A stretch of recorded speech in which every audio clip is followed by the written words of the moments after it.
सभी को जय यीशु की। मैं दीपा एक बार फिर इस नई सुबह में एक नए उत्साह, एक नए मोटिवेशन के साथ, एक नए विषय के साथ आप लोगों के सामने हाजिर हूँ। आज हम बात करेंगे उतावली के बारे में। अक्सर हम देखते हैं कि हम हमारी लाइफ में कुछ चीज़ों का वेट कर रहे हैं, कुछ चीज़ों के लिए प्रेयर्स कर रहे हैं, कुछ चीज़ों के लिए मेहनत कर रहे हैं, लेकिन उन चीज़ों, उन विषयों पर हमारा जवाब नहीं आ रहा। तो हम क्या करते हैं, जब हम किसी चीज़ के लिए बहुत लंबे समय के हिसाब से बीज बो रहे हैं लेकिन वो बीज फूट नहीं रहा है, उसका फल नहीं निकल रहा, तो हम उतावली में आकर उस बीज को वहाँ से उखाड़ते हैं या उसके साथ वो छेड़खानी करना स्टार्ट करते हैं जो उसके लिए उचित नहीं है। आइए उतावलेपन से रिलेटेड आपको और डिटेल में समझाने के लिए हम बाइबल के द्वारा अध्ययन करते हैं। जब हम उत्पत्ति के अध्याय में आते हैं तो उत्पत्ति के अध्याय में हम एक स्ट्रॉन्ग कैरेक्टर के बारे में हम बात करेंगे। उत्पत्ति के अध्याय में हम अब्राहम को देखते हैं कि अब्राहम को परमेश्वर ने बुलाहट दी और 75 वर्ष के अब्राहम ने परमेश्वर की बुलाहट को फॉलो करते हुए सारा के साथ परमेश्वर के दिखाए हुए मार्ग पर चलना तय किया। जिस वक्त परमेश्वर ने अब्राहम को बुलाया उस वक्त अब्राहम के पास कोई संतान नहीं थी, लेकिन क्योंकि अब्राहम ने परमेश्वर की बुलाहट को फॉलो किया इसीलिए परमेश्वर ने उसको प्रॉमिस किया, परमेश्वर ने उसके साथ वाचा बांधा। परमेश्वर ने कहा कि मैं तुझे इतना बड़ा वंश दूंगा जैसे भालू के किनके होते हैं, जिस प्रकार आकाश के तारे होते हैं जिनको कोई गिन नहीं सकता, ठीक उसी प्रकार से तेरी वंशावली इतनी बड़ी होगी।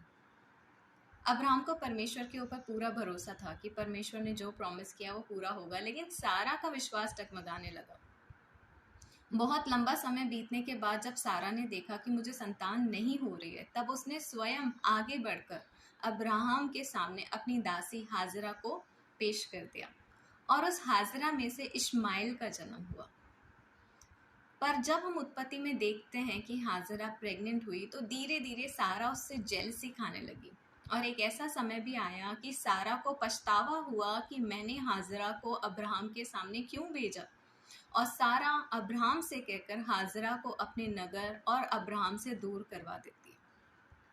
लेकिन दूर करवाने से कुछ नहीं हुआ, क्योंकि उतावले में लिए गए डिसीजन की वजह से आज के दिन तक भी इजरायली खानदान के सामने इश्माइल का परिवार आज भी खड़ा है, क्योंकि परमेश्वर की ब्लेसिंग के द्वारा खड़ा किया गया हाजरा का एक वंश आज भी उतना ही फल रहा है जितना कि अब्राहम की संतान को फलना चाहिए।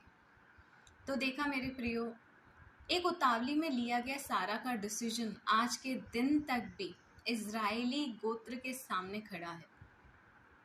अगर उस वक्त सारा ने उतावली में आकर ये डिसीजन नहीं लिया होता तो आज इजराइल के सामने किसी प्रकार का कोई भी दुश्मन ना होता।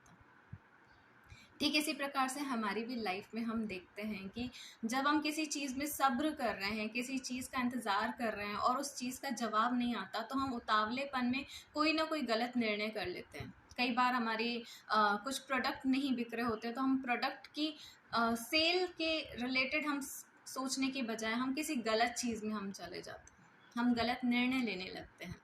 तो मेरे प्रियो, कभी भी उतावले में आकर कोई ऐसा काम ना करें जिसके लिए आपको, आपके परिवार को, आपके बच्चों को, आपकी आगे आने वाली पीढ़ी को किसी भी प्रकार से उस चीज़ का पछतावा करना पड़े।